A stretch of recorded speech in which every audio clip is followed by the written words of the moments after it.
Jóvenes, tengan ustedes muy buenos días.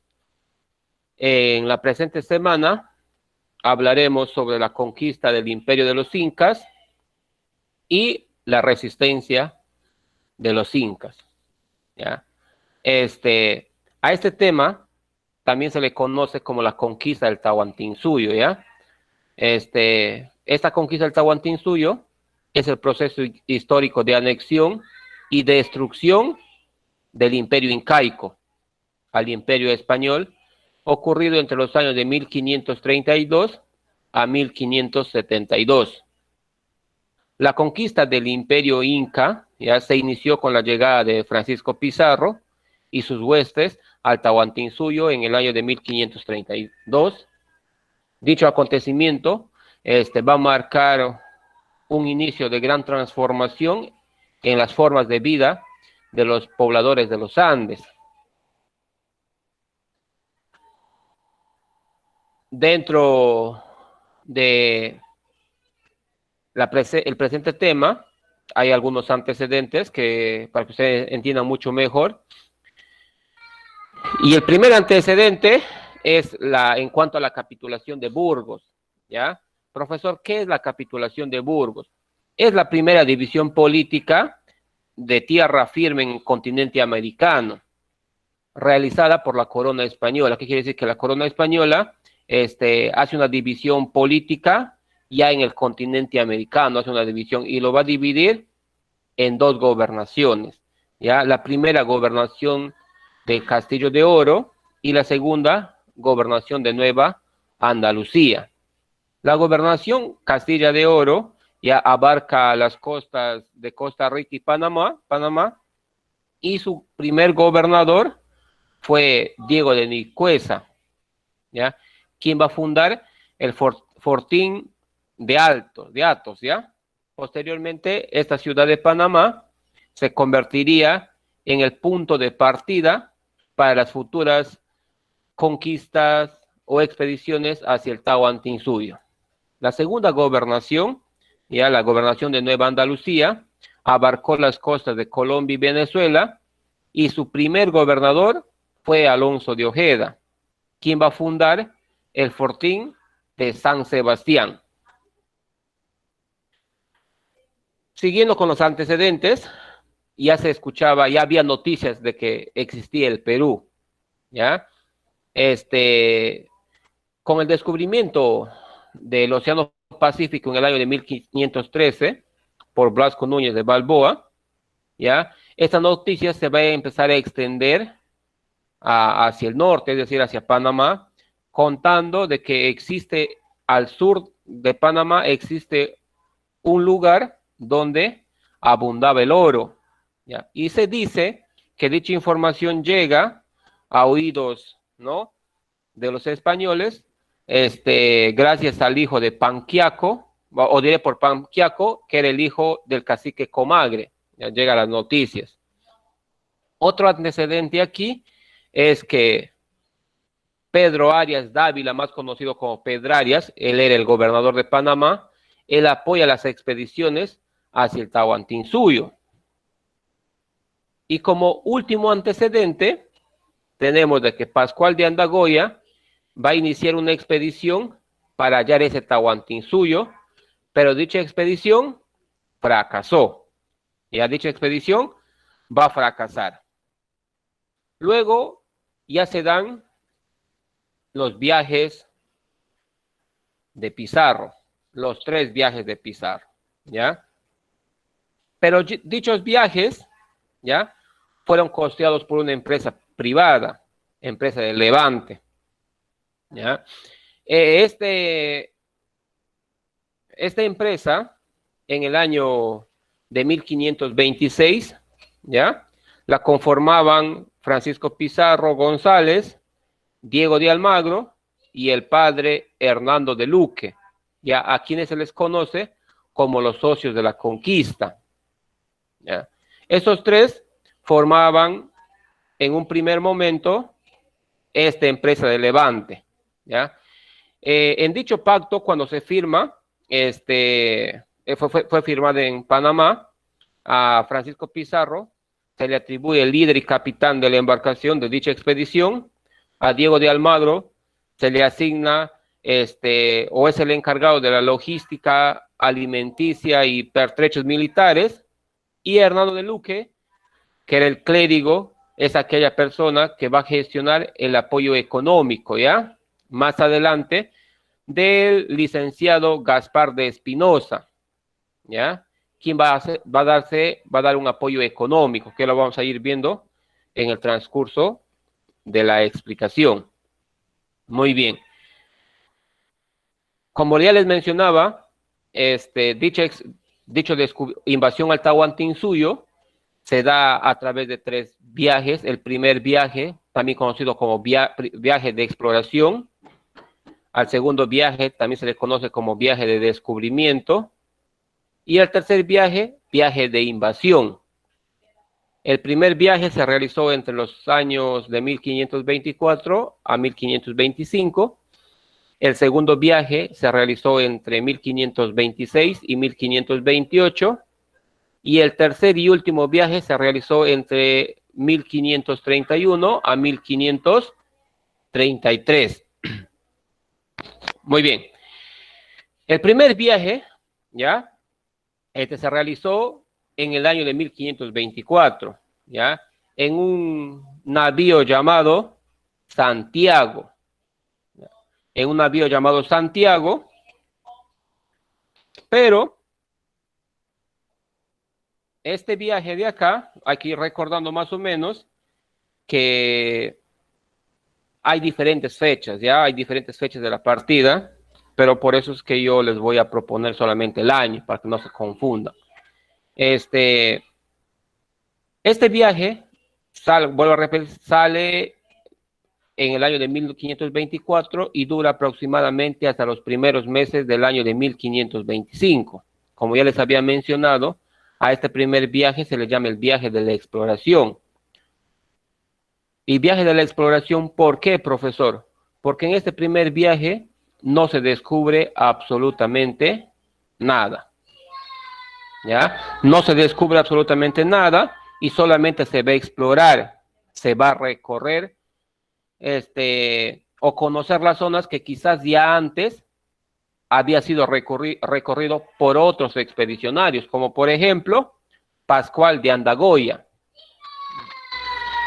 Pizarro va a armar una expedición desde Panamá, es decir, zarpa de Panamá, ya en un barco con 112 tripulantes, la embarcación se llamaba Santiago, más una decena de indios nicaragüenses.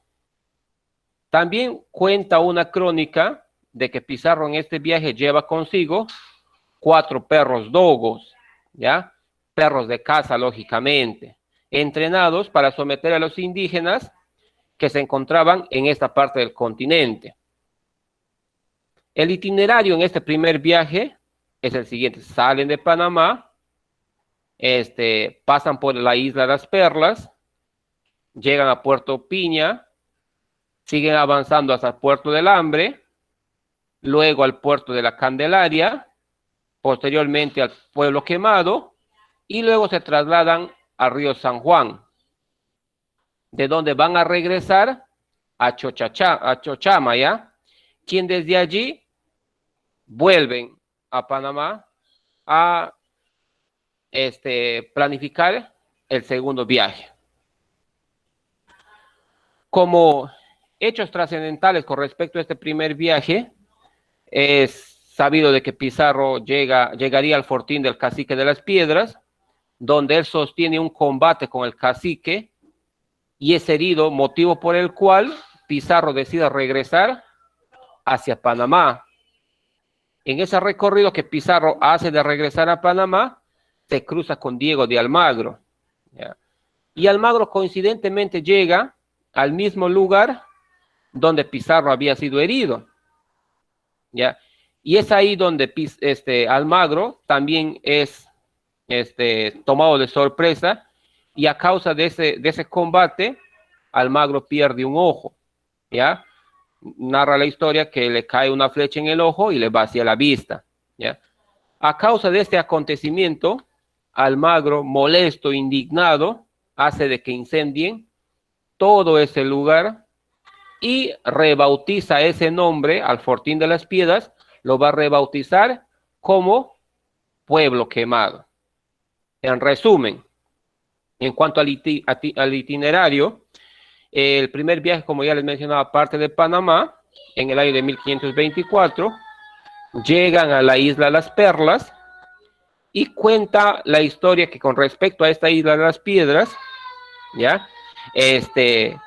En esa isla abundaban las perlas, ¿ya? Y Pizarro se da cuenta de que abundaban perlas, ¿ya? Y las personas oriundas de ese lugar lo utilizaban como juguetes, ¿ya? No utilizaban, o sea, no lo tomaban mucha importancia, pero como Pizarro ya sabía del valor de las perlas, entonces lo que Pizarro hace es armar un plan, ¿ya? ¿Y cuál era el plan que Pizarro arma? Era secuestrar a los niños y a las mujeres para posteriormente pedir perlas por el rescate de estos niños y mujeres. Acá, si tú quieres que yo te entregue los niños y las mujeres, tú me tienes que entregar eso de ahí. Y entonces es ahí donde Pizarro se hace de un botín de puras perlas, ¿ya? Se hace un botín de pura perla. Posteriormente Pizarro se va a trasladar hacia las costas y llega hasta un lugar el cual la llamarían Puerto Piñal. Puerto Piñal, ¿por qué? Porque en el lugar abundaban piñales, había abundantes piñales, ¿ya?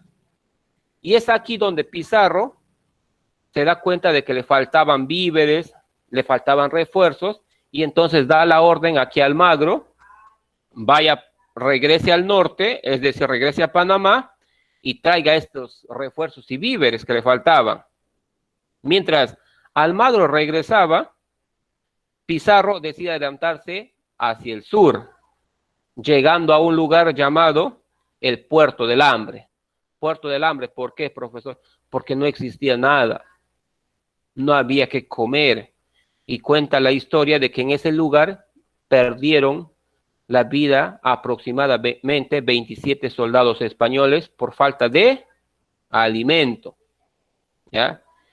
Y justamente es este motivo que hace de que Pizarro deje el lugar y se marche más hacia el sur, llegando a un lugar el cual lo llamarían Puerto de la Candelaria, o Puerto Candelario, y va a seguir avanzando su recorrido hasta llegar al pueblo quemado, que en un primer momento Pizarro lo nombraría como el fortín del cacique de las Piedras, ¿ya? En dicho lugar Pizarro es atacado por los indígenas. Se sabe que Pizarro recibió 7 heridas y ante lo insalubre de la zona, Pizarro decide avanzar o regresar hacia Panamá. Pero en el trayecto, Pizarro ya no llega a Panamá, sino va a desembarcar en el puerto de Chochama. Y es ahí donde Pizarro decide esperar los refuerzos de Diego de Almagro. Mientras se dan en el recorrido, se van a cruzar en alta mar. Ya Pizarro iba al norte, mientras que Almagro iba al sur, al encuentro de Pizarro. Entonces se cruzan. Por coincidencia, Diego de Almagro llega al mismo lugar del Fortín de las Piedras. Cuando él llega a ese lugar, también es sorprendido por el cacique, y es así como Diego de Almagro pierde un ojo, ¿ya? Y como ya les comentaba, él molesto, ¿qué es lo que hace? Incendia el lugar, ¿ya? Del Fortín de las Piedras y lo rebautiza con el nombre de Pueblo Quemado, ¿ya? Después Diego de Almagro, en busca de Pizarro, ¿ya? Decide avanzar más hacia el sur, llegando hasta el río San Juan. Llega hasta el río San Juan y de ese lugar decide rehacer nuevamente su viaje o decide regresar hacia el norte. En el trayecto, él se entera de que Pizarro no había llegado a Panamá, sino que se encontraba en el puerto de Chochama, ¿ya? Y es ahí donde ambos se reúnen y deciden armar una segunda expedición, es decir, un segundo viaje. Pero antes de que se dé este segundo viaje, Pizarro, se reúnen y se dan 4 hechos muy importantes antes del segundo viaje. El primer hecho importante que se da es de que el gobernador Pedro Arias o Pedrarias nombra a Diego de Almagro como capitán adjunto, es decir, le da el mismo rango que a Francisco Pizarro. Y usted sabe muy bien que dos capitanes en un barco va a traer problemas, ¿cierto? Porque aquí yo le voy a hacer caso a Pizarro o a Diego de Almagro, pero los dos tenían el mismo rango. Entonces, este hecho va a ocasionar severas consecuencias más adelante, que vamos a verlo en el segundo viaje, ¿ya? Otro segundo hecho importante, los socios ya deciden formalizar esta empresa que habían firmado, ¿ya? Y firman un documento al cual lo llamarían el Contrato de Panamá, ¿ya? Aunque algunos autores lo denominan con el nombre de contrato de compañía, ya lo van a denominar el contrato de compañía, aunque algunos autores. Este contrato se firma el 10 de marzo del año de 1526, ¿ya? Y en dicho contrato se estipula, ¿ya? Gracias a la participación de un escribano. Profesor, ¿quién es un escribano? ¿Qué es un escribano? Un escribano es algo parecido a un notario como hoy en día. Este escribano de origen panameño empieza a escribir, empieza a redactar el documento, ¿ya? Y este señor, este escribano, se llamaba Hernán del Castillo, pero para que dicho documento sea válido, necesitaban dos testigos, un testigo de parte de Pizarro y otro testigo de parte de Diego de Almagro.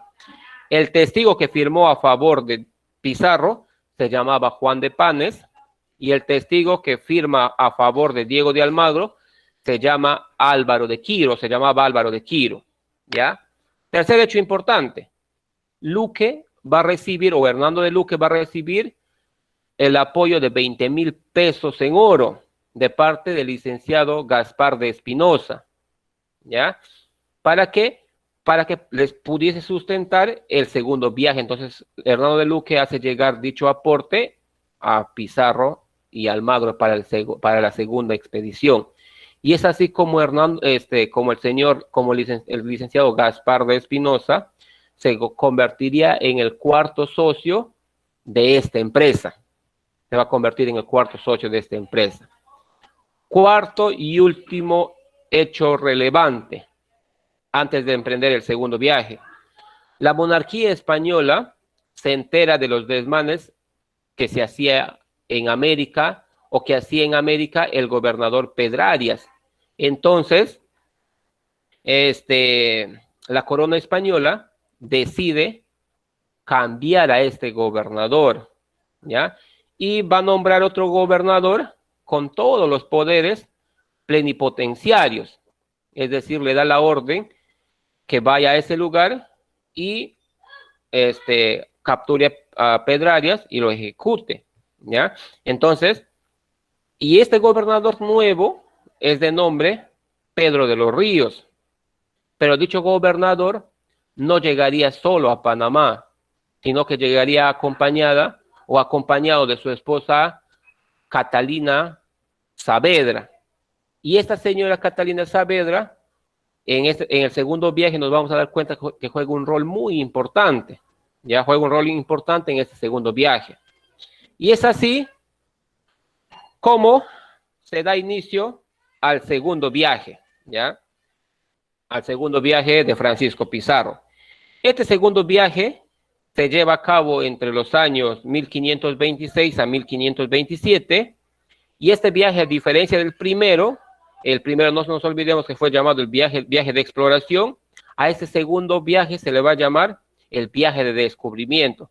Profesor, ¿por qué el viaje de descubrimiento?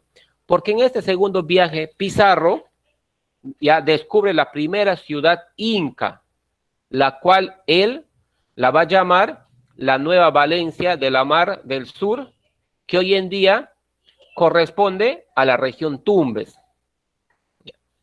Este viaje parte de Chochama el 10 de marzo de 1526, y en esta oportunidad Ya no será con una embarcación, sino que será con 2 calaveras y contará con el apoyo de 160 hombres, más una centena de indios centroamericanos, y estos indios centroamericanos provenían de Panamá y Costa Rica respectivamente. ¿Cuál es el itinerario en este segundo viaje? ¿Ya? Salen de Chochama, van a recorrer el río San Juan, la región de Atacames, Coaque, la isla del Gallo, la isla de Gorgona, el Golfo de Guayaquil, Tumbes y finalmente el río Santa, del cual regresarían nuevamente al norte para planificar su tercer viaje. ¿Cuáles son los hechos importantes aquí? Para que me entiendan mucho mejor, he dividido el tema en dos etapas, ¿ya? Una etapa de la exploración y otra etapa del descubrimiento, para que me entiendan mucho mejor. Como ya les mencionaba, ellos salen del puerto de Chochama, ¿ya? Y en este segundo viaje fueron incorporados 3 personajes, ¿ya? Que juegan un rol muy importante en esta segunda expedición. ¿Quiénes eran, profesor? Muy bien. Fueron Bartolomé Ruiz, Pedro de Candia y finalmente el señor Alonso de Molina, es decir, Pizarro contrata los servicios de estas 3 personas. Entonces, profesor, ¿y quién era Bartolomé Ruiz, profesor? Bartolomé Ruiz fue un gran capitán, un gran marinero. ¿Y por qué se le contrató? Bueno, se le contrata, no nos olvidemos que en el primer viaje, Pizarro y su tripulación pasaron penurias, ¿ya? Pizarro casi pierde la vida, Almagro perdió un ojo, y tras estos acontecimientos, los líderes de esta empresa contratan los servicios de estos personajes. ¿Para qué? Para apoyarlos y evitar que les pasara lo que les pasó en el primer viaje. Entonces, Bartolomé Ruiz se va a adelantar en el recorrido. Luego, él va a vigilar la zona y regresa y avisa a Pizarro de que no había peligro para que ellos vayan en busca de Bartolomé Ruiz. Y es así como debería funcionar esta segunda expedición, ¿ya? Profesor, y usted me ha hablado de Bartolomé Ruiz, ¿y quién era el señor, los 2 restantes? Muy bien. Pedro de Candia y Alonso de Molina eran sicarios. En esos tiempos se les llamaba mercenarios, ¿ya? Eran asesinos, y se les paga por los artes de guerra que ellos conocían. ¿Para qué? Para que puedan someter a los indígenas o quemarles vivos, mutilarlos, descuartizarlos, etcétera, etcétera, etcétera. Para que de esa manera, puedan seguir avanzando. Es decir, tú sabes muy bien que un asesino o un mercenario mata sangre fría, ¿cierto? Entonces, no tengan pena. Entonces, para eso se les contrata a estos 2 señores. Otro hecho relevante aquí en este segundo viaje es de que Bartolomé Ruiz, ¿ya? Va a ser el primero en cruzar la línea ecuatorial, esa línea imaginaria que divide hemisferio del norte con hemisferio del sur, ¿ya? Durante su recorrido hacia el Valle de San Mateo, él se va a cruzar con una embarcación de mercaderes indígenas y los va a capturar, ¿ya? Los va a capturar y dentro de esa embarcación, cuando ellos capturan, habían 3 niños pequeños, ¿ya? La cual él les captura, ¿para qué? Para luego adoctrinarlos, para que en tiempos más adelante ellos les puedan servir como traductores ante el imperio incaico, ¿ya? ¿Y quiénes fueron esos niños? Fueron Felipillo, Francisquillo y Fernandillo. Otro acontecimiento importante durante este segundo viaje, será la porfía de Atacames, ¿ya? ¿Y en qué consiste esta porfía de Atacames? cuando llegan a ese lugar de Atacames, ¿ya? Francisco Pizarro arma una pequeña expedición, pero una expedición a caballo, para explorar la zona. Pero Pizarro no va con Diego de Almagro, sino que a Diego de Almagro le deja a cargo de los hombres que habían quedado en Atacame. Entonces, no nos olvidemos que en el primer viaje, Pedro o Pedrarias nombra a Diego de Almagro como capital adjunto, es decir, le da el mismo rango que Pizarro. Pizarro va a la expedición y Diego de Almagro queda a cargo de los hombres pizarristas. Entonces, Diego de Almagro da órdenes a los soldados pizarristas, le va a dar órdenes a los soldados pizarristas, pero estos soldados pizarristas desacatan la autoridad, desacatan la orden, y entonces esto va a crear una indignación, una molestia en Diego de Almagro, y posteriormente Diego de Almagro, ofuscado, empieza a lanzarles improperios a los soldados pizarristas, ¿ya? Cuando Pizarro regresa de esa pequeña expedición, los soldados van y le cuentan lo que había pasado. Entonces Pizarro, lógicamente, va y le reclama a Diego de Almagro, ¿ya? Y ese reclamo va a ocasionar una gresca entre ellos, la cual estuvieron a punto de matarse. Ante este hecho, aparecen dos personajes importantes, ¿ya? Y claves para que no se maten, ¿ya? Y les separan, les hacen entrar en razón. ¿Quiénes fueron estos dos señores? Son Bartolomé Ruiz y Nicolás de Rivera, más conocido como el Viejo, ¿ya? Entonces, a este acontecimiento se le conoce como la porfía de Atacames, ¿ya? Luego fuman la pipa de la paz, se dan las manos, hacen las paces y continúan con su recorrido. Otro acontecimiento importante en este segundo viaje es que más hacia el sur van a llegar a una isla a la cual la llamarán la Isla del Gallo. En dicha isla Pizarro se da cuenta también que le faltaba ya víveres, le faltaba pertrechos, municiones, soldados. Entonces, Pizarro envía nuevamente a Diego de Almagro a traer esos víveres, Pero antes de que Diego de Almagro parta a Panamá, ¿ya? Un soldado de nombre Juan de Saravia envió una copla acusadora, ¿ya? La cual la va a guardar dentro de un ovillo de lana, ¿ya? Y esta copla le pide a Diego de Almagro que cuando llegue a Panamá le entregue a la esposa del gobernador, es decir, a la señora Saavedra, ¿cierto? Le entrega a la esposa del gobernador.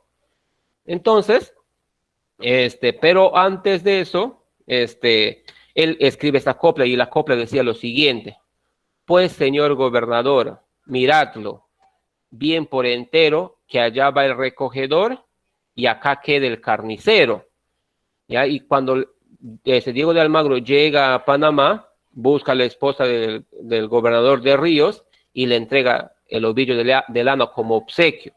Y como la mujer siempre tiene un sexto sentido, se da cuenta que en el ovillo de hilo había algo que no cuadraba, ¿ya? Y entonces ella saca la copla y le hace leer a su esposo y le dice, ¿no? Entonces, ¿qué daba a entender la copla? La copla daba a entender de que el recogedor era Diego de Almagro y el carnicero era Francisco Pizarro, era aquel que despedazaba, mutilaba a los incas, a los indios, ¿ya? Entonces, ¿qué hace el gobernador ante este hecho? El gobernador ante este hecho pide, le dice a Diego de Almagro, ¿sabes qué? Tú no puedes ir al sur, ya no vas a viajar al sur, ya, tú te quedas acá. Entonces, prohíbe a Diego de Almagro la partida hacia el sur y por consiguiente el gobernador llama a un oficial llamado Juan Tafur y le encarga ir tras Pizarro. ¿Sabes qué le dice? Ve tras Pizarro, encuéntralo y tráele de regreso. Y eso es lo que hace Juan Tafur. Va, llega a la Isla del Gallo donde se encontraba Pizarro ¿ya? Y se entrevista con Pizarro y ¿sabes qué? Tenemos que regresar porque el gobernador del Río me ha pedido que te lleve de regreso. Y entonces Pizarro, como ya no era ningún muchacho, no era ningún chibolo, tenía amplia experiencia, o sea, no era chibolo así como yo más o menos, entonces Pizarro, ¿qué es lo que hace? Le dice, muy bien, yo no me voy a ir, le dice, yo no regreso. Si quieres tú, regresa, pero yo no regreso. Pero ante este hecho, Pizarro, ¿qué es lo que hace? Agarra una bolsa y llena esa bolsa con perlas y con algunas piezas de oro y le entrega a Juan Tafur y le dice, ¿sabes qué? Yo no me voy, regresa si tú deseas. Le estaba chantajeando, ¿cierto? Le estaba coimeando. Y es justamente allí donde nos cuentan las crónicas, donde Pizarro saca su espada y traza una línea en la arena y les dice, de esta línea hacia el norte está la pobreza y la miseria, es decir, hacia Panamá está la pobreza, la miseria. Y quien cruce conmigo estas líneas hacia el sur, nos espera la fama, la fortuna y el oro. Y preguntó, ¿quién cruza conmigo?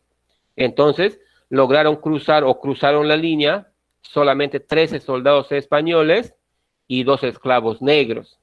Y esos 13 soldados españoles serían los que acompañarían a Pizarro en este viaje, o continuando con este viaje. A este acontecimiento, a este hecho, se le conoce como los 13 del gallo o los 13 de la fama. Luego hablo de esta segunda etapa en ese segundo viaje, en la etapa del descubrimiento. Pizarro se traslada de Gorgona, luego va hacia el sur y llega al descubrir el Golfo de Guayaquil, que queda en el norte, eso va a pertenecer o pertenece a Ecuador. Luego sigue yendo más al sur y descubre la primera ciudad inca, la ciudad de Tumbes. Y a esta primera ciudad, Pizarro la nombraría la Nueva Valencia de la Mar del Sur. Ojo, Pizarro no desembarcó. Pizarro logra conocer esta ciudad desde el mar. No logra bajar, ¿ya? Entonces, hay una crónica que nos cuenta de que Pizarro, como no logra bajar, ¿ya? Envía a un soldado, de enviar a un soldado de nombre Alonso de Molina, y nos narra que este hombre al bajar, baja juntamente con los esclavos negros, y los indios, al ver estos esclavos negros, los indios se le acercaron, ¿ya? Y empezaron a restregarle la cara, la piel, a meterles agua, queriendo de que blanqueen, no sé si me estoy dejando de entender, porque ellos nunca en su vida habían visto personas de tez oscura, ¿ya? Nunca habían visto personas de tez oscura. Y ante este hecho, baja el señor Pedro de Candia, ¿ya? Que era una persona robusta, alta, ¿ya? Y al hacer sonido con sus dedos, los habitantes o las personas de ese lugar logran confundirlo con un enviado de Huiracocha. Ya logran confundirlo con un enviado de Huiracocha. ¿Puedes? En resumen, así en cuanto al itinerario, en este segundo viaje ya no parten de Panamá, sino parten del puerto de Chochama, llegan al río San Juan, siguen hacia el sur hasta llegar a Atacames, y en Atacames no se olviden que se habla de la porfía de Atacames, o el pleito entre Pizarro y Diego de Almagro. Seguidamente van a Coaque y de allí se trasladan a la Isla del Gallo. En la Isla del Gallo se produce el incidente de la famosa copla de Juan Saravia, y es el lugar donde el señor Juan Tafur quiere hacer regresar a Pizarro y no lo logra. Y es también ahí donde se conoce a este episodio como los 13 del Gallo o los 13 de la Fama. Luego Pizarro se traslada hacia la isla de Gorgona y va a esperar en la isla de Gorgona a Diego de Almagro durante 7 meses. Y al ver que Diego de Almagro no llega, entonces él sigue enrumbar su viaje hacia el sur, llegando o descubriendo el Golfo de Guayaquil.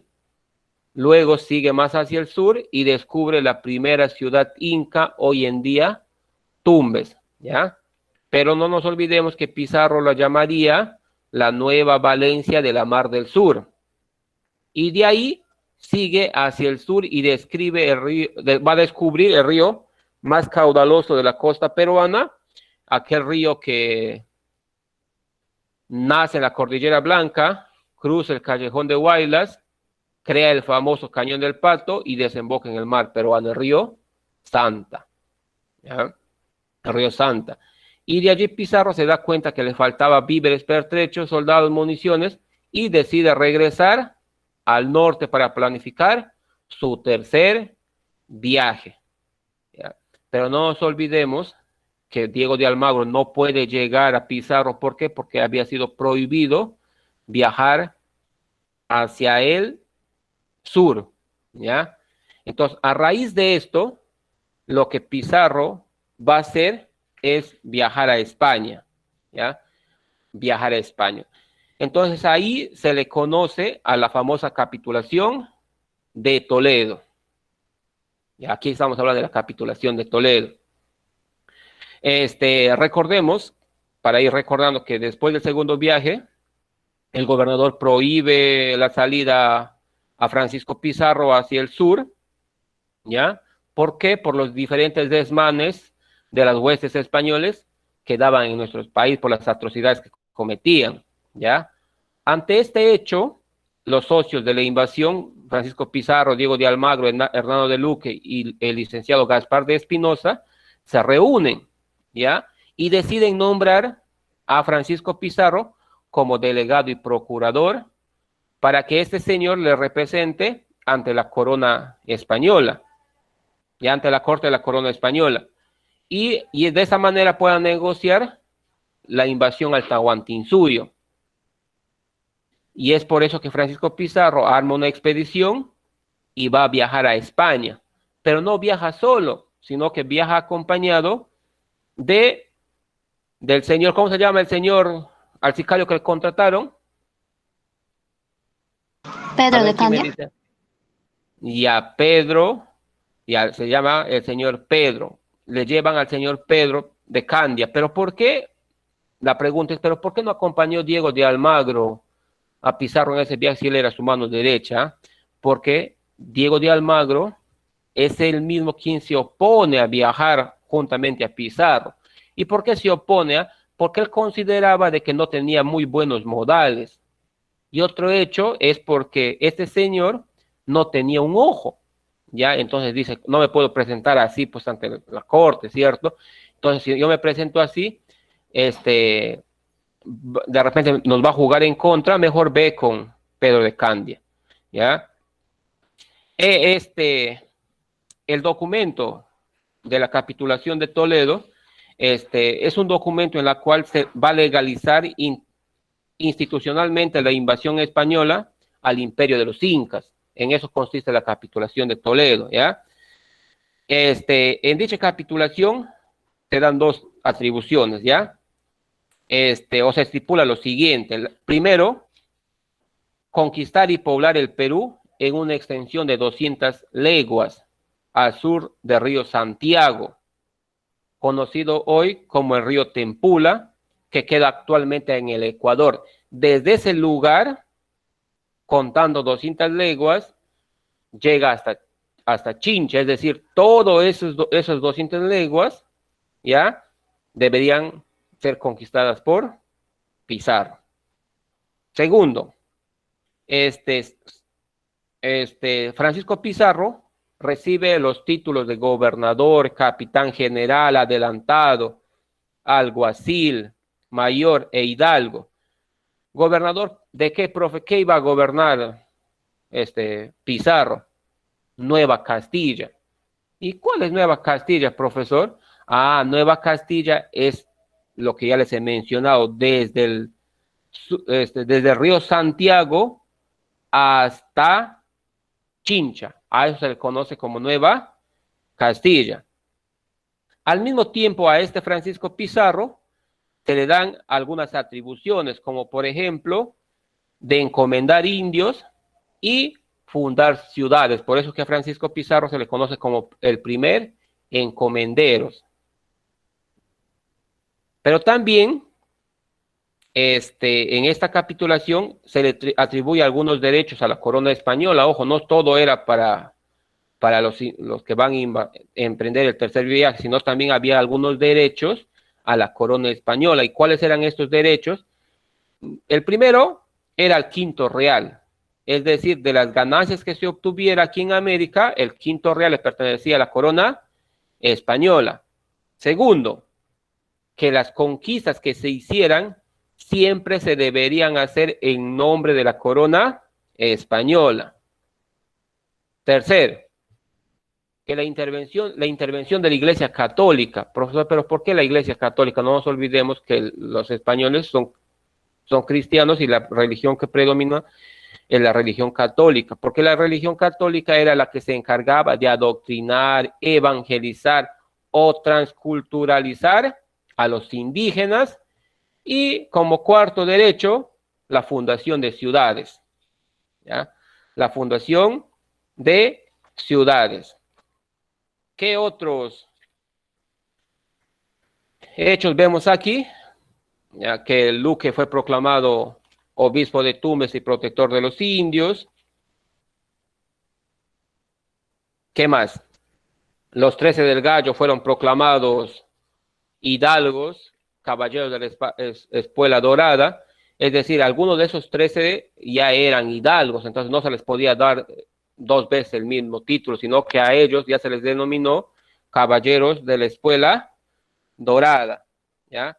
Dicha capitulación se firmó el 26 de julio de 1529, ya se va a firmar dicha capitulación, ¿ya? Pero si nos damos cuenta, la mejor parte de esta capitulación se la llevaría Francisco Pizarro, es decir, ese acuerdo significó el triunfo personal de Pizarro ante sus socios. Entonces, la capitulación de Toledo es la raíz y el origen de los resentimientos y odios entre los conquistadores. Al regresar, a Diego de Almagro no le gusta, ¿cierto? Y entonces Francisco Pizarro, a raíz de eso, va a renunciar a uno de que le nombran, ¿ya? Y va a renunciar al término de adelantado. A ese término renuncia Francisco Pizarro porque Diego de Almagro no estaba de acuerdo con las atribuciones que le habían dado. Prosiguiendo, llegamos a este tercer viaje, ¿ya? A ese tercer viaje o tercera expedición de la invasión al Imperio Incaico. Aquí en otros, para los españoles, no es de invasión, sino hablamos de conquista. Tienes un término peruano netamente, invasión lo hemos creado nosotros, ¿ya? Muy bien. En este tercer viaje, que se va a realizar entre el año de 1531 a 1533, y los expedicionarios se extraviaron en la región del Coaque, ¿ya? Zona pantanosa al norte del Ecuador, ¿ya? Donde fueron atacados por los nativos y también fueron atacados por las enfermedades. Y aquí se le captura a Pizarro, y cuando Pizarro sentía que la expedición fracasaba, fue rescatado por Sebastián de Benalcázar y llevado hasta la actual Guayaquil. A este tercer viaje no nos olvidemos que se le denomina viaje de invasión, ¿ya? Y este viaje va a partir desde Panamá el 20 de enero de 1531, con 180 soldados, 3 barcos y más de una decena de indios, y también va a contar con 40 caballos, ¿ya? El recorrido que se hace en ese tercer viaje es parte de Panamá, llega a la bahía de San Mateo, pasa por Atacames, Coaque, Puerto Viejo, Punta Santa Elena, por la isla de Puná, Tumbes, y finalmente en tierra peruana va a fundar la primera ciudad española llamada San Miguel de Tangarará. ¿Ya? Los hechos relevantes en este tercer viaje, o más importantes, es de que en este viaje les acompaña la primera mujer, y esta primera mujer llega al territorio peruano. ¿De quién estamos hablando? De la señora Juana de Hernández. ¿Y por qué se le lleva a esta mujer? Porque se da cuenta Pizarro que en los dos viajes necesitaban que alguien les cocine, porque comían un día, a veces no comían el otro día, entonces necesitaban de que alguien les dé de comer. Y esa señora les acompaña, si bien es cierto, la función que desempeñaba en España era diferente, porque era prostituta, pero no se va, no les acompaña para que se prostituya, sino para que les cocine, ¿ya? Juana de Hernández. Otro dato relevante es de que van a arribar a la bahía de San Mateo, ¿ya? Y cuando están en la bahía de San Mateo, empiezan su expedición, pero toda esa expedición se va a dar vía terrestre, ya van a pasar por Coaque, Puerto Viejo, Punta Santa Elena, y todos los lugares que ellos van pasando van a ser saqueados, Luego se trasladan por la isla de Puná, donde Pizarro en un comienzo va a hacer una amistad con un cacique, el cacique de Tumbalá, entablan una amistad, pero después hay una discrepancia por algo, y ya luego van a desembarcar en Tumbes. En Poechos, Pizarro va a establecer su primer cuartel general, ¿ya? Donde Pizarro en Poechos va a entablar una muy buena relación con el cacique de Maizabilca, ¿ya? Y este cacique de Maizabilca le pone al tanto de todo lo que sucedía en el imperio incaico. Incluso le va a contar la muerte del gran Huayna Cápac, también le cuenta la guerra civil por el poder entre los hermanos Huáscar y Atahualpa. Le cuenta también de que Atahualpa había ganado, ¿ya?, de la victoria de Atahualpa sobre su hermano, pero no nos olvidemos que el cacique de Maizabilca le va a obsequiar a Pizarro uno de sus sobrinos. Aquí los españoles, posteriormente, cuando ya lo bautizan, lo llamarían Martinillo. Y el 15 de julio de 1532, Pizarro va a fundar la primera ciudad española en nuestro territorio peruano, como ya les había mencionado. A esto se le llama San Miguel, ¿ya? San Miguel. Y aquí nos va narrando ya más o menos la captura de Atahualpa, y vamos viendo, ¿ya? En noviembre los españoles partían a Cajamarca, dejando a Almagro y Sebastián de Benalcázar en Piura, ¿ya? En noviembre los 168 extranjeros llegan a la plaza de Cajamarca, ¿ya? Llegan a la plaza de Cajamarca, y de inmediato los españoles mandan una comitiva a buscar al Inca para que se puedan entrevistar con Francisco Pizarro al día siguiente, ¿ya? Pero su objetivo no era una entrevista, sino su objetivo de Pizarro era capturar a este Inca, ¿ya? Porque esa es la consigna que él llevaba. El 16 de noviembre, incluso hay cronistas que van narrando de que cuando ellos llegan a donde se encontraba el Inca, ellos fueron montados a caballo, y estos españoles, para tratar de sorprender al Inca, hacían de que su caballo trotara en círculos, hacían de que sus caballos se pararan en dos patas, relincharan, tratando de intimidar a los indígenas como al propio Inca.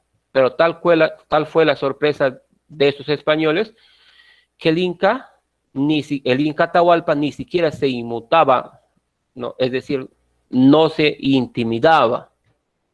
Y eso les causó sorpresa a los españoles, que ni bien Atahualpa acepta la invitación, ellos salieron apresuradamente antes de que les pasara. Lógico que esa noche del 15 de noviembre los españoles no pudieron dormir por temor a que les sorprendieran por la madrugada.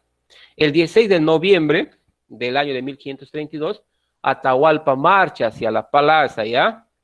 Va a marchar hacia la plaza, pero Atahualpa llega a la plaza con 6,000 llanas, es decir, con 6,000 sirvientes, y los lleva desarmados, ¿ya?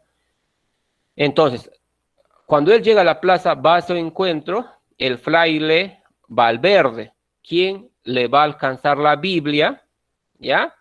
Y le va a leer el requerimiento. ¿Cuál era el requerimiento? De que él tenía que someterse a la corona española, de que él tenía que someterse a lo que diga el rey.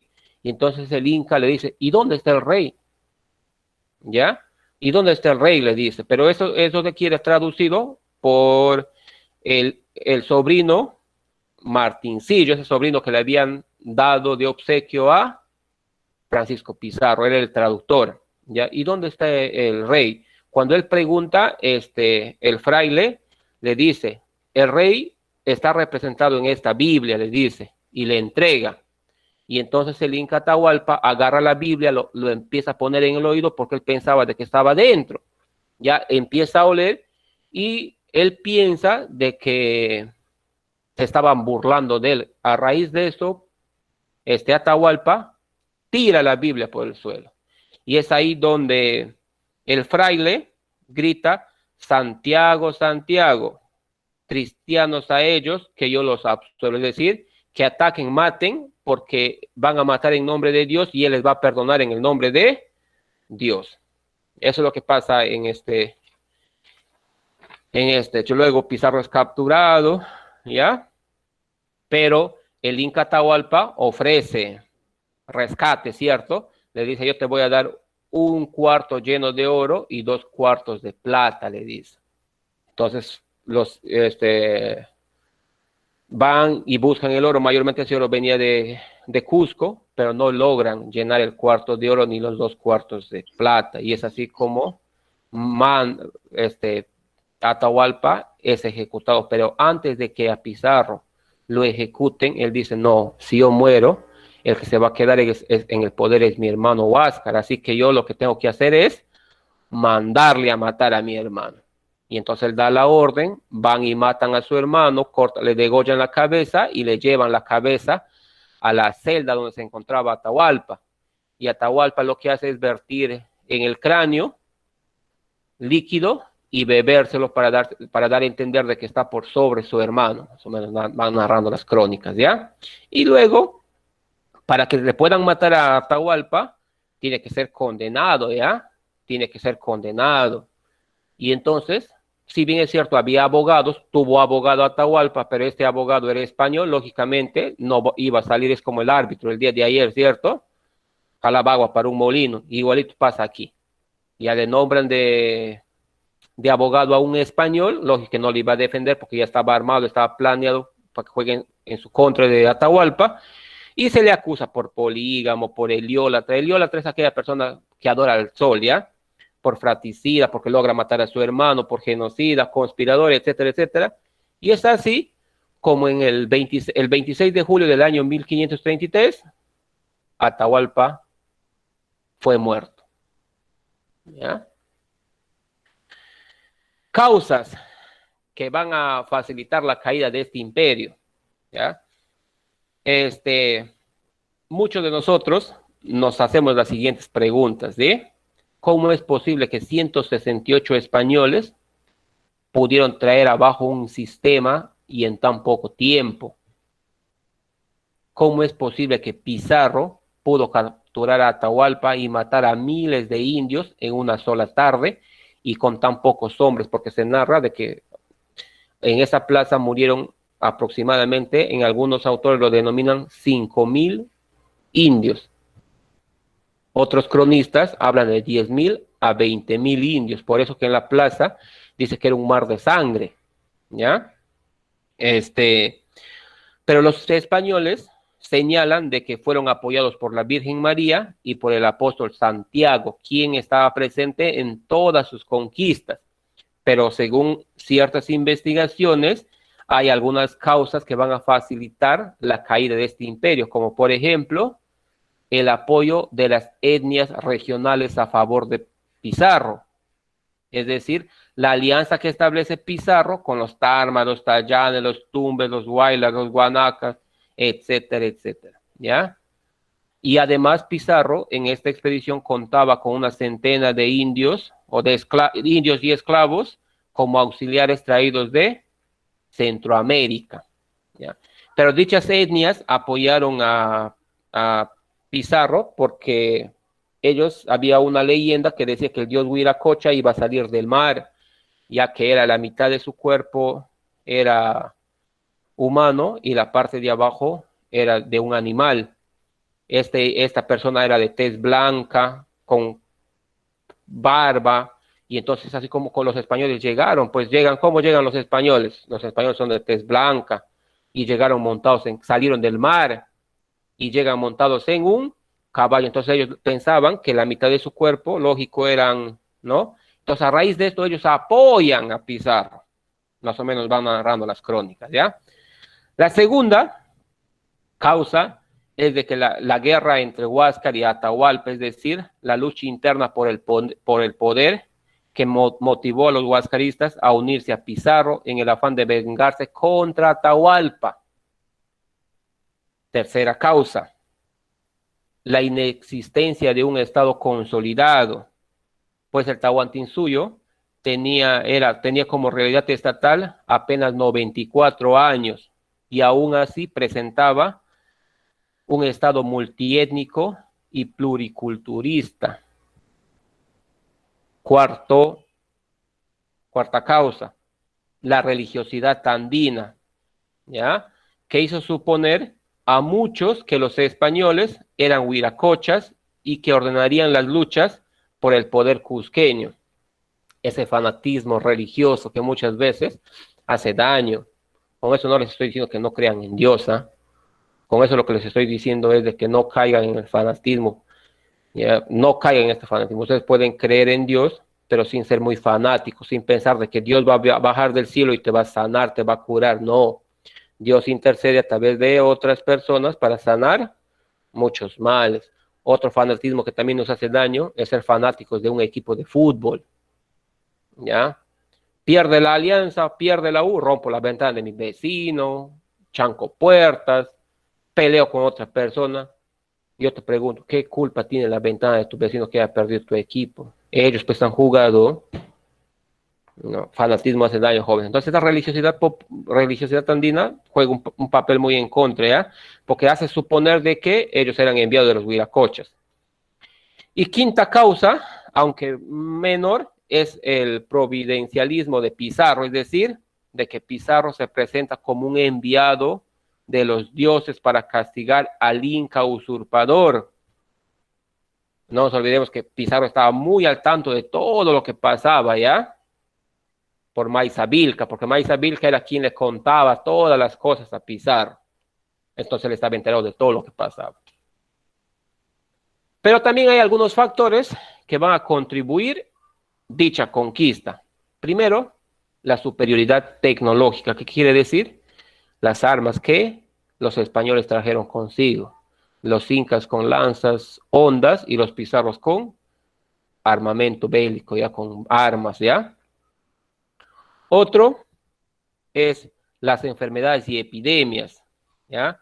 Las enfermedades y epidemias van a llegar a América con los conquistadores europeos y van a debilitar y diezmar la población nativa en todo el continente, pero en nuestro país pasa algo sorprendente, pasa algo insólito. ¿Por qué? Porque estas enfermedades llegan antes que los conquistadores, ¿ya? La viruela, la influenza llega antes que estos conquistadores. No llega juntamente con ellos, sino llega antes que los conquistadores. Y tercer y último factor es las pugnas dentro del Tahuantinsuyo. Ya esas pugnas que les había mencionado entre los hermanos, ¿ya? Huáscar y Atahualpa, por el control del imperio incaico. Muy bien, prosiguiendo, resistencia andina, o también conocida como resistencia indígena. Esta resistencia indígena es la acción de la élite incaica cusqueña o huascarista, ¿ya?, frente a la invasión española.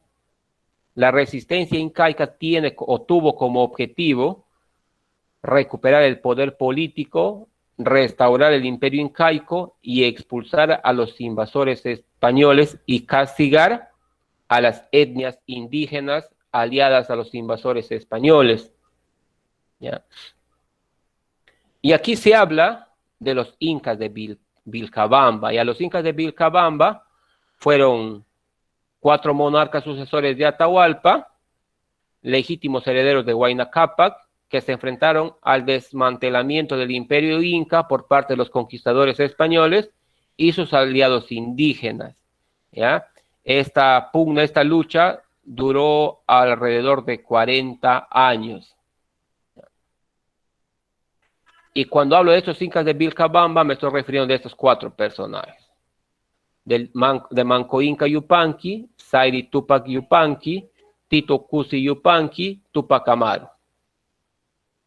Manco Inca Yupanqui, hijo de Huayna Cápac, nació en 1515 y ante el asesinato de Atahualpa y Toparpa, era el principal heredero de la Mascaipacha, ¿ya? Fue entonces que Pizarro va a ingresar al Cusco el 15 de noviembre de 1533, luego de haber quemado vivo al Calcuchimac, ¿ya? Y es así como Pizarro el 17 de noviembre de 1533 va a iniciar la farsa de la coronación ciñéndole la borda imperial ante las frenéticas admiraciones o aclamaciones de la multitud congregada en la plaza de Cusco, pero esta aclamación no era nada positiva, no estaban de acuerdo con lo que, sino era de represalias contra dicho acontecimiento, ¿ya? Pero la colaboración de Manco Inca Yupanqui va a durar poco, debido a que los españoles abusaban cada día más y más, el saqueo empieza a perpetrarse sin discreción a nada, empiezan a asaltar el Ayaguasi, violan a las vírgenes del sol y empiezan a llevarse los grandes tesoros, ¿ya? Empiezan a llevarse los grandes tesoros, pero la gota que derrama el vaso es de que violan a la hermana de Manco Inca en sus narices, y esto hace de que él, en secreto, inicie la resistencia y el ataque contra estos invasores, iniciando así una campaña que va a durar 3 años, ¿ya? Y que fue organizada en 2 grandes ofensivas. Una primera ofensiva en mayo de 1536 y hasta abril de 1537, y la segunda ofensiva entre 1537 y 1538.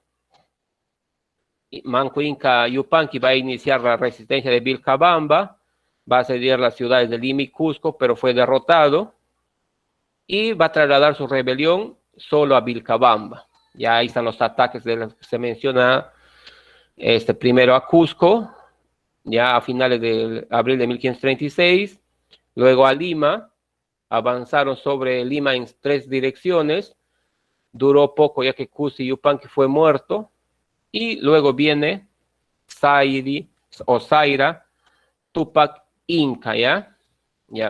Cuando este personaje va a aparecer dentro de la historia, él todavía tenía apenas 5 años de edad, por la cual Vilcabamba fue dirigida por familiares, es decir, por curacas, ¿ya? En el año de 1557, Zaira va a cumplir 23 años de edad y es convencido por los españoles para que deje Vilcabamba, y va a ingresar a Lima el 5 de enero de 1558. Seguidamente hablamos de Tito Cusi Yupanqui. Al saber las decisiones de su hermano, del hermano Zairi Tupac, Tito Cusi Yupanqui va a desconocerlo, ya va a desconocer su autoridad y va a asumir el gobierno de Vilcabamba. ¿Y cuáles fueron sus principales acciones de este señor? fueron primero reactivar las guerrillas contra los españoles, tomó contacto con las poblaciones de Chile, Tucumán para preparar un gran levantamiento, reinició el levantamiento fracasado en 1536 y firmó la paz de Acobamba con los españoles, siendo reconocido como Inca Rey de Vilcabamba. Finalmente, el último Inca de Vilcabamba, Tupac Amaru, primero, en 1570, las panacas van a designar a Tupac Amaru I como el nuevo monarca del Tahuantinsuyo. Es el último Inca de Vilcabamba. En el año de 1574, la columna comandada por el capitán Gala de Orñaz y de Loyola captura a Tupac Amaru. Se le abre un juicio en el que se le acusó de la muerte de varios españoles y un mestizo, y es ejecutado finalmente en Cusco en el año de 1572. Para ir finalizando, hablamos de un movimiento del Talqui Oncoy, y este movimiento lo que busca es reactivar, ¿ya?, la religiosidad andina de este imperio. Y va a surgir en el año de 1565. Muy bien, jóvenes. Esto es así, a grosso modo, en cuanto a esta invasión y resistencia andina o indígena o incaica, ¿ya, jóvenes? A continuación, paso a proyectarles mi pantalla en el tema de economía, teniendo como título el trabajo, segundo factor de la producción. Para dicho tema, tenemos una pequeña frase: elige un trabajo que te guste y no tendrás que trabajar ni un día de tu vida. ¿Qué quiere decir? Que hay que elegir carreras profesionales que nos gusten, no carreras profesionales por lo que me van a dar económicamente, ¿ya? Porque muchas veces elegimos carreras profesionales o trabajos donde voy a ganar más, y muchas veces no me siento cómodo en ese trabajo. ¿Por qué? Porque hay cosas que no me gustan. Entonces, la pequeña frase nos invita a eso, a reflexionar. Vamos a ver en este tema una definición, características, clasificación, división, ventajas y desventajas, conflictos laborales, evolución del sistema de trabajo y retribución. La retribución. En cuanto a la definición, el trabajo es una actividad física e intelectual, ¿ya?, de modo consciente para producir bienes y servicios y satisfacer necesidades. Ya, ese es el trabajo, es una actividad física e intelectual. En dicho factor de la producción tenemos ciertas características, como por ejemplo, decimos, una de sus características es penoso. Penoso, ¿por qué, profesor? Porque a mi mamá le da pena cuando yo trabajo. No, tu mamá feliz de que tú trabajes. Peor si apoyas a las canastas familiares, ella se va a sentir contenta. No le da pena a tu mamá que tú trabajes. Es penoso primero porque es obligatorio, que quiere decir que todos estamos en la obligación de trabajar. Una vez cumplidos los 18 años de edad, tienes que valerte por ti mismo, porque no te olvides que a los 18 años de edad tú alcanzas ya la mayoría de edad, según la Constitución política. El trabajo es obligatorio. Tienes que ejercerlo. Si tú llegas a ser profesional, tienes que ejercer tu carrera profesional. No quiere decir de que vas a hacerte profesional para que tu título esté colgado en tu cuarto, en tu sala. No, tienes que ejercer tu carrera profesional. También se dice que es penoso porque implica responsabilidad. Esa responsabilidad que muchos no la tienen. Aceptan un trabajo y sin embargo son muy irresponsables. Cuando uno acepta un trabajo, tiene que ser totalmente responsable. Con solo lluvia, relámpagos, truenos, tienes que llegar temprano a tu centro de trabajo.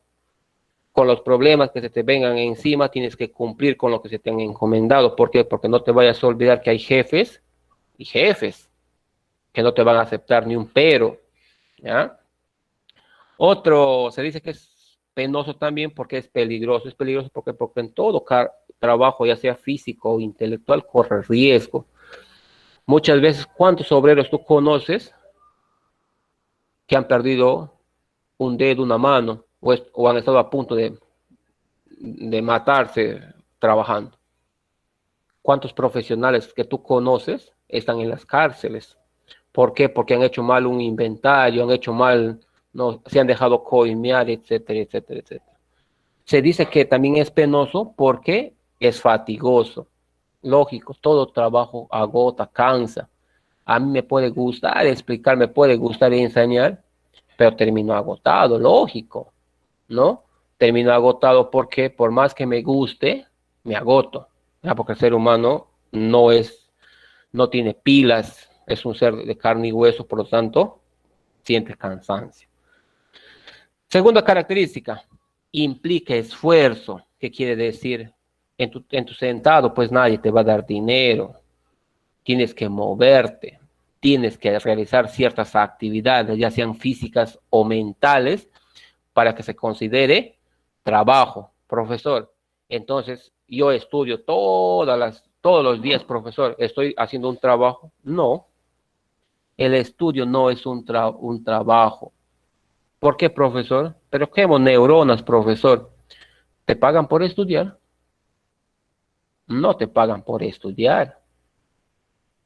Por lo tanto, el estudio no es considerado un trabajo, ¿ya? Otra característica, tiene un fin económico. Es decir, lo que se busca es money. ¿Para qué? Para poder producir, para poder invertir. Mentira aquella persona que dice, yo trabajo no porque me falta la plata, sino porque me gusta. Miente. Todos trabajamos porque necesitamos el dinero. Si alguien trabaja gratis, me avisa, jóvenes, para acá tengo hartas cosas que hagan en mi casa. Laven, planchen, barran. ¿Ya? Es consciente. ¿Por qué? Porque el hombre es consciente de que tiene que trabajar, pues. Es consciente de que le falta algo y para poder satisfacer esa necesidad tiene que obtener dinero. Y para obtener dinero tengo que trabajar, tengo que esforzarme, tengo que dedicarme a un trabajo físico o a un trabajo mental. Ya el hombre es consciente de que tiene que trabajar. Es consciente de que algún día va a dejar la casa de papá y mamá y tiene que trabajar porque no toda la vida van a estar siendo mantenidos por sus padres. Va a haber un momento en el cual tienen que desempeñar sus funciones. Dignifica al hombre, ¿qué quiere decir? Que todo hombre, todo trabajo, nos debemos sentir orgullosos. ¿Cuántos de ustedes tienen vergüenza de ayudarle a su papá a vender en el mercado, a vender en sus casas si tienen una pequeña bodega? Ni siquiera quieren entrar a su bodega y si es que entran solamente a cajonear, nada más. Entonces, nos debemos sentir dignos con los trabajos que realizamos, ¿ya? La clasificación, ¿ya? Esta clasificación se va a dar según la actividad predominante, según la responsabilidad, según la remuneración y según el grado de calificación. Cuando hablamos de según la actividad predominante, hablamos, ya puede ser manual o intelectual. La actividad manual mayormente la realizan los obreros y la intelectual los profesionales. Según la responsabilidad, director, ejecutor. Unos hemos nacido para mandar y otros para obedecer. Yo doy las órdenes y tú las ejecutas. ¿Qué quiere decir?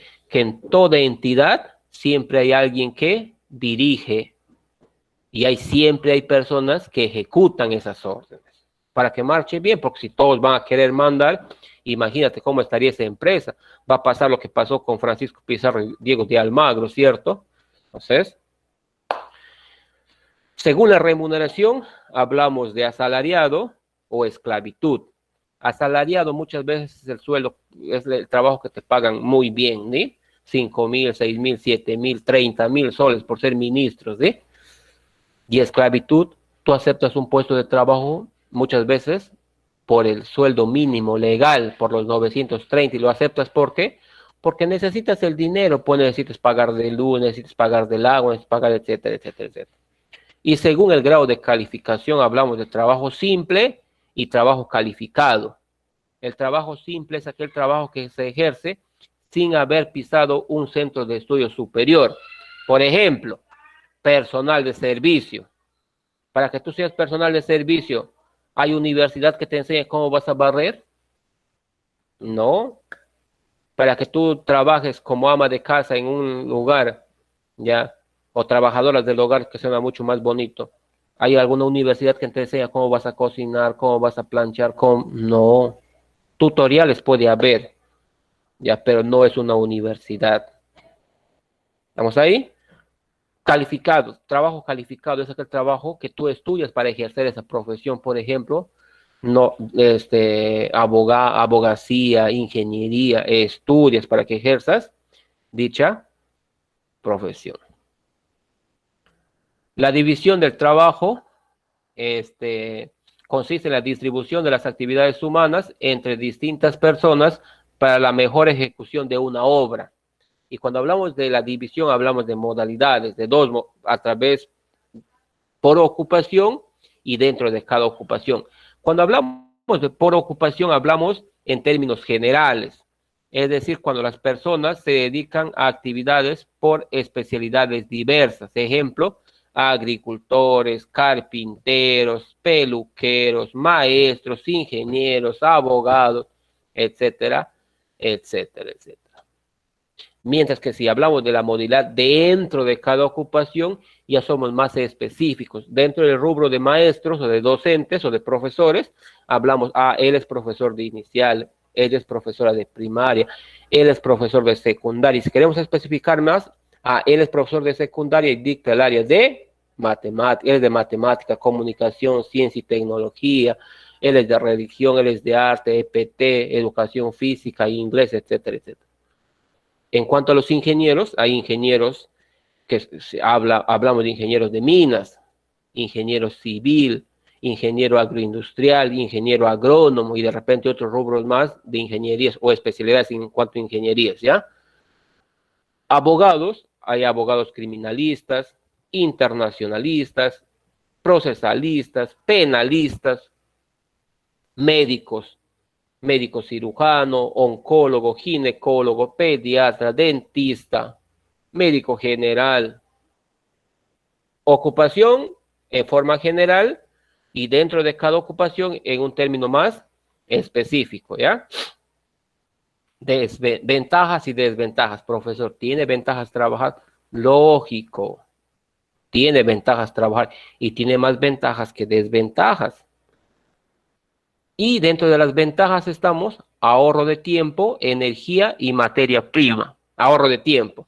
Vamos a deducir que este ciclo que viene de enero y febrero sea ciclo virtual. Continúe con esta pandemia y siga siendo ciclo virtual.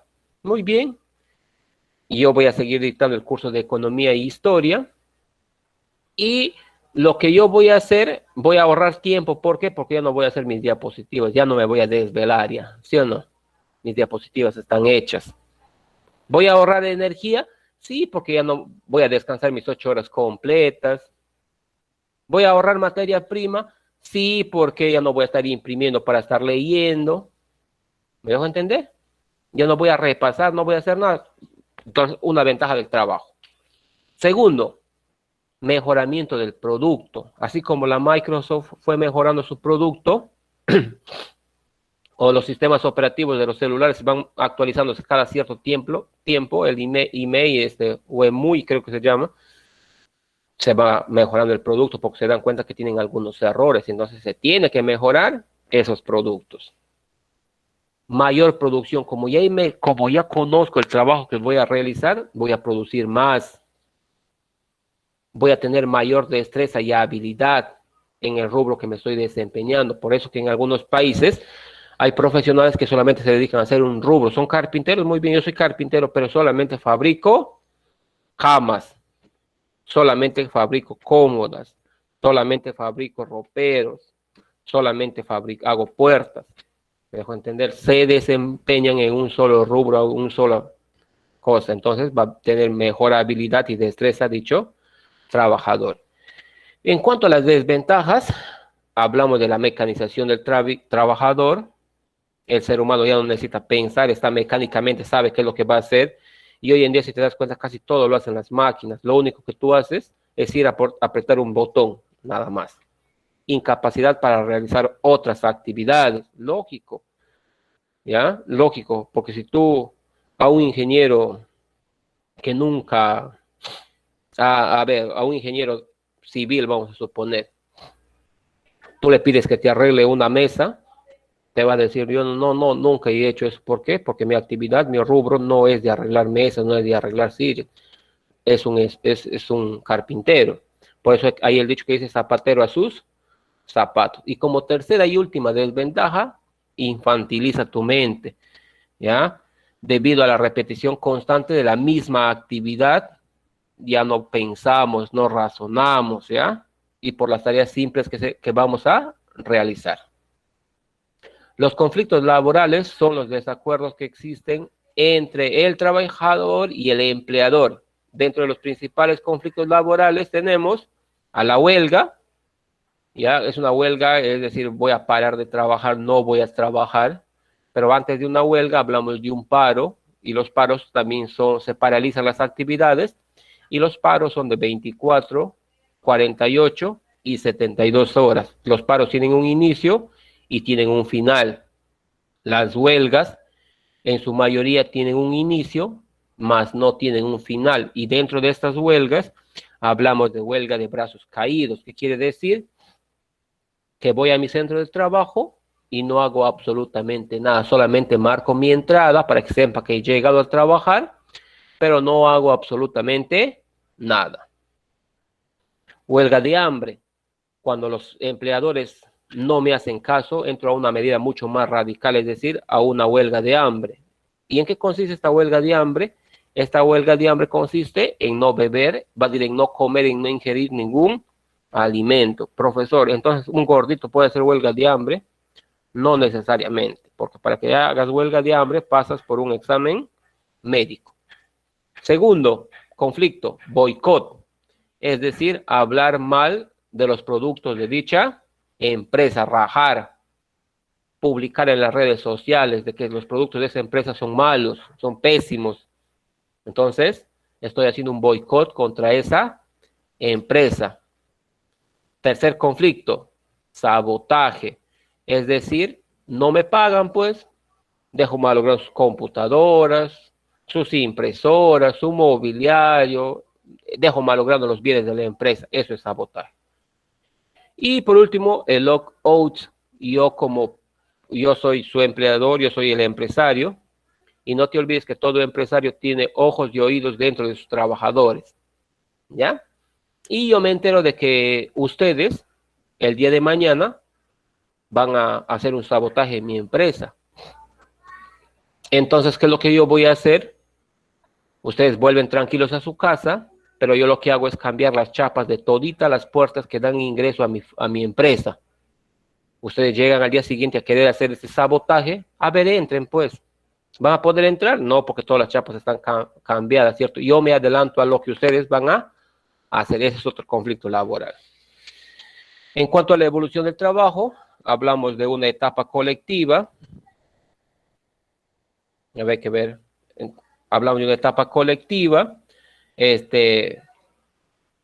una etapa de cooperación forzada. Dentro de la etapa de cooperación forzada, hablamos de que el trabajador está obligado a trabajar esclavo, esclavitud y servidumbre. Y me dirán, profesor, yo soy esclavo, profesor, porque a mí todo me obligan a hacer, profesor, a barrer la casa, a planchar, a cocinar, a lavar. No, ese es deber, eso es tu deber como hijo. Así dice la Constitución, así como tienes derechos, también tienes deberes. Entonces no se recomienda, no se dice que es esclavitud lo que tú haces, ¿ya? La esclavitud es propia de la edad antigua, donde había un esclavo que no tenía ningún derecho, ¿ya? Y era sometido a lo que el amo le decía. Servidumbre pasa en la edad feudal, en la edad media, en el feudalismo. Este esclavo ya tiene algunos derechos, pero todo lo que él trabajaba le pertenecía al señor feudal. Etapa de cooperación libre. Dentro de esta etapa hay un sistema gremial, hay un sistema de libre contratación y un sistema de contrato colectivo. Sistema gremial, todas las personas que desempeñaban el mismo rubro hacían un gremio. ¿Para qué? Para que luego puedan trabajar. Tenías que pertenecer a este gremio para que puedas trabajar. Pero el sistema de libre contratación se da en la Revolución Francesa, ¿ya? Y es aquí donde se estipula de que yo para poder contratar con una empresa no necesito estar en un gremio, sino podía contratar libremente. Y el sistema de contrato colectivo es cuando ya hablamos de un sindicato, y ese sindicato es aquel que me va a ayudar a, a tener ciertos beneficios o ciertos derechos y van a ser contratados por este sindicato más la empresa. ¿Ya, jóvenes?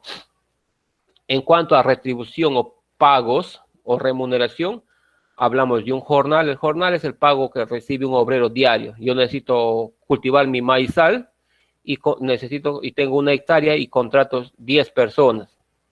Y a cada persona le digo, muy bien, tu diario va a ser tanto. Cosa que al finalizar su trabajo, el día sábado se van a acercar a mi casa en la noche y les voy a pagar un jornal. Y acordamos, muy bien, te voy a pagar 40 soles diarios. Y eso es lo que les pago. La retribución en cuanto a sueldo es el que se recibe mensualmente, es decir, se estipula un monto. Muy bien, el sueldo que te vas a ganar va a ser de 930, puede ser más, ¿ah? Puede ser más. Y normalmente la persona que gana sueldo es aquella persona que ya está en planilla, en su mayoría, no todos, en su mayoría. Un honorario es el pago que recibe una persona por prestar sus servicios. Ejemplo, profesor, yo presto mis servicios al centro preuniversitario porque yo no pertenezco a la Universidad Nacional de San Martín. Entonces yo le presto mis servicios a la universidad y le digo, muy bien, yo te voy a prestar mis servicios para dictar el curso de Historia y Economía. Y para que me puedan pagar, yo tengo que presentar mi recibo por honorario. ¿Y dónde saco este recibo, profesor? En la SUNAT, ya a través de un código RUT, incluyendo tu DNI. Un emolumento es el pago asignado a los altos funcionarios del Estado como los ministros o al gerente general del Banco Central de Reservas del Perú. Y la dieta es el pago asignado por cada reunión de trabajo que reciben los regidores de las municipalidades. Es decir, un regidor recibe un pago por cada sesión de trabajo. Al mes ellos tienen 4 a 5 reuniones ordinarias, se reúnen. ¿Ya? Ese es el pago al que se le considera dieta. Clases de salario, salario nominal, es el salario que recibe el trabajador por brindar sus labores en un periodo de tiempo determinado. Es el contrato que yo hago, muy bien, quiero pintar mi casa y te contrato para que pintes mi casa. Termina ese contrato y ya fuiste, pues ya no tienes dinero. El salario real es aquel que refleja la cantidad de bienes y servicios que se puede adquirir con un determinado salario nominal, mientras que el salario mínimo legal es el salario que se estipula en base a una ley, es decir, 930 soles, que es el sueldo mínimo legal en nuestro país. Y el salario mínimo vital es utópico, es un salario ideal y señala el ingreso mínimo que debería percibir un trabajador en un determinado periodo de tiempo para cubrir sus necesidades vitales, es decir, cuánto necesito yo para cubrir todas mis necesidades vitales. Y si te das cuenta, 930 no es porque tú multiplicas 15 soles diarios que solamente vas a gastar en comida. Agarras tu calculador y multiplicas 15 por 10, 150, 300, 450 soles que solamente voy a gastar en comida. Solamente por persona. Muy bien.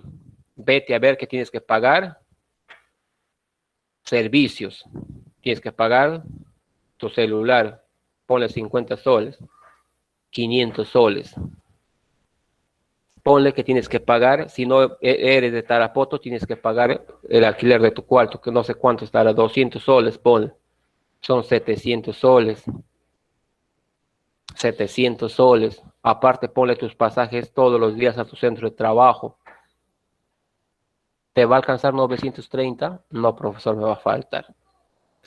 Muy bien, jóvenes. Gracias por la atención prestada.